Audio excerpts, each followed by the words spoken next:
আসসালামু আলাইকুম। আজ আমরা একটা দারুণ বই নিয়ে কথা বলবো, ক্যারল এস ডুয়েকের লেখা mindset, the new psychology of success. হ্যাঁ, খুবই প্রভাবশালী একটা বই। আমাদের হাতে বইটা আছে আর কিছু নোটসও আছে। আমরা আসলে বোঝার চেষ্টা করব কিভাবে আমাদের ভেতরের চিন্তাভাবনা, বিশেষ করে দুটো মাইন্ডসেট আমাদের সাফল্যকে প্রভাবিত করে। ঠিক। ক্যারল ডুয়েক উনি তো স্ট্যানফোর্ডের সাইকোলজিস্ট, অনেক বছর ধরে গবেষণা করেছেন। হুম। তার মূল কথা হলো আমাদের ক্ষমতা বা বুদ্ধি এগুলো কিন্তু পাথরের মতো একদম ফিক্সড কিছু না। আচ্ছা। তার গবেষণার ভিত্তি হলো দুটো মানসিকতা, একটা হলো ফিক্সড মাইন্ডসেট আর একটা গ্রোথ মাইন্ডসেট।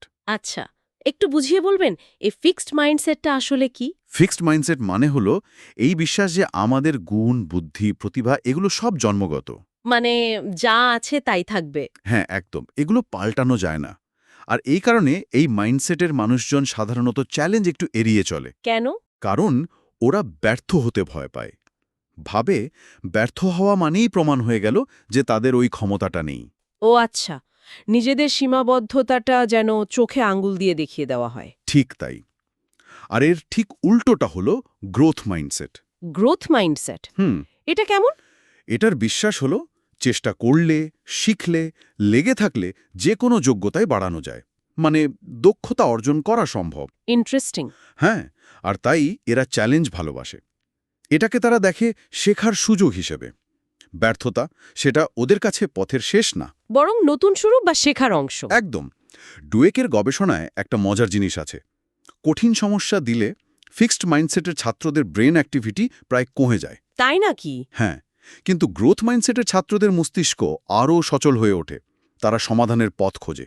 বাহ, এটা তো দারুণ ব্যাপার। মানে শুধু মানসিক না, একেবারে বায়োলজিক্যাল লেভেলেও তফাৎ দেখা যাচ্ছে। আচ্ছা, এই যে ব্যর্থতাকে অন্যভাবে দেখা বা ধরুন সমালোচনা, হ্যাঁ, এগুলোর ক্ষেত্রে এই দুই মাইন্ডসেট কিভাবে কাজ করে? খুব জরুরি প্রশ্ন। দেখুন, গ্রোথ মাইন্ডসেটের যারা, তারা সমালোচনাকে ব্যক্তিগতভাবে নেয় না। হুম। তারা ভাবে, আচ্ছা, কোথায় ভুল হলো, কিভাবে আরও ভালো করা যায়, মানে এটাকে উন্নতির সুযোগ হিসেবে দেখে। গঠনমূলকভাবে নেয়। ঠিক। কিন্তু ফিক্সড মাইন্ডসেটের মানুষ, তারা সমালোচনা শুনলেই আত্মরক্ষায় চলে যায়। কারণ তাদের মনে হয় তাদের ওই স্থির প্রতিভাকে কেউ প্রশ্ন করছে। একদম। তারা ভাবে, আরে আমারে যদি চেষ্টা করতে হচ্ছে, তার মানে তো আমি যথেষ্ট ট্যালেন্টেড নই। আচ্ছা, তার মানে কি গ্রোথ মাইন্ডসেট অনুযায়ী ট্যালেন্টের কোনো দাম নেই, শুধু চেষ্টাই সব? এটা কি একটু বেশি সরল হয়ে গেল না? না না, বিষয়টা ঠিক তা নয়।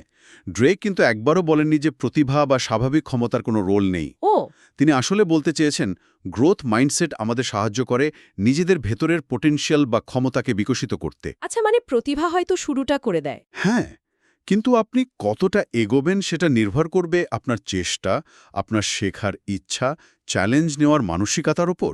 বুঝেছি। শিক্ষাক্ষেত্রে নাকি এর দারুণ প্রভাব আছে? অবশ্যই।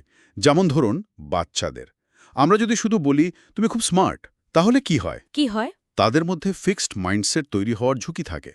সে ভাবতে পারে স্মার্টনেস তো ফিক্সড, তাহলে কঠিন কিছু চেষ্টা করে ফেল করার রিস্ক নেব কেন? ও, তাহলে প্রশংসার ধরনেও ফরক আছে। মানে তুমি খুব খেটেছো বা চেষ্টাটা দারুণ করেছো, এগুলো বলা ভালো। হ্যাঁ, কারণ এটা চেষ্টা বা প্রসেসটার উপর জোর দেয়। এটা শেখায় যে খাটলে যোগ্যতাকে বাড়ানো যায়। তখন বাচ্চারা ব্যর্থতাকে ভয় পায় না। বরং শেখে সেটা থেকে। ঠিক।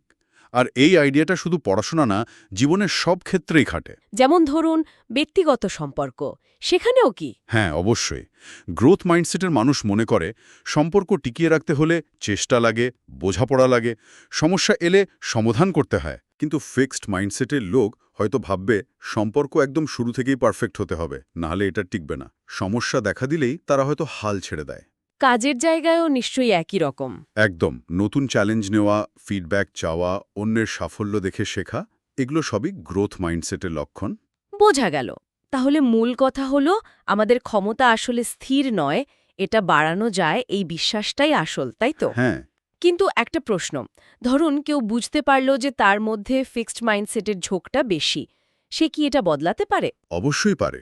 আর এখানেই ডুয়েকের কাজের সবচেয়ে বড় আশার দিকটা। তাই কিভাবে? মাইন্ডসেট বদলানো সম্ভব, তবে এর জন্য সচেতন চেষ্টা দরকার। যেমন নিজেকে চ্যালেঞ্জ করা, কমফর্ট জোনের বাইরে যাওয়া, হুম। ব্যর্থ হলে ভাবা যে এখনও পারিনি, নট ইয়েট, কিন্তু পারব অন্যের সাফল্য দেখে ইন্সপিরেশন নেওয়া আর সমালোচনাকে খোলা মনে নেওয়া। মানে ক্রমাগত শেখার মানসিকতা রাখা। একদম কন্টিনিউয়াস লার্নিং। তাহলে যদি এক কথায় বলি, ক্যারল ডুয়েকের বার্তাটা হলো আমাদের ভেতরের বিশ্বাসটাই আমাদের বাইরের দুনিয়াটা গড়ে দেয়, তাই না? ঠিক। আর গ্রোথ মাইন্ডসেটকে আপন করে নিতে পারলে জীবনের প্রায় সব দিকেই উন্নতি সম্ভব, পড়াশোনা, সম্পর্ক, কাজ সবকিছুতে। একদম ঠিক বলেছেন। মূল হলো শেখার যে জার্নিটা, সেটাকে ভালোবাসা আর বিশ্বাস রাখা যে চেষ্টার মাধ্যমে উন্নতি হবেই। এটা একটা চলতেই থাকা প্রসেস, কোনো ফিক্সড ডেস্টিনেশন নয়। দারুণ আলোচনা হলো আজ। আচ্ছা, শেষে শ্রোতাদের জন্য একটা ছোট্ট চিন্তা রেখে যাই। হ্যাঁ, বলুন। আমরা কি একটু খেয়াল করতে পারি, যখন কোনো চ্যালেঞ্জ আসে বা ধরুন ভুল করে ফেলি, তখন আমাদের প্রথম রিয়াকশনটা কি হয়? সেটা কি আমাদের ফিক্সড মাইন্ডসেটের দিকে ইশারা করে নাকি গ্রোথ মাইন্ডসেটের দিকে? এই সেলফ অবজারভেশন বা আত্মবীক্ষণ, এটাই হয়তো পরিবর্তনের প্রথম ধাপ হতে পারে।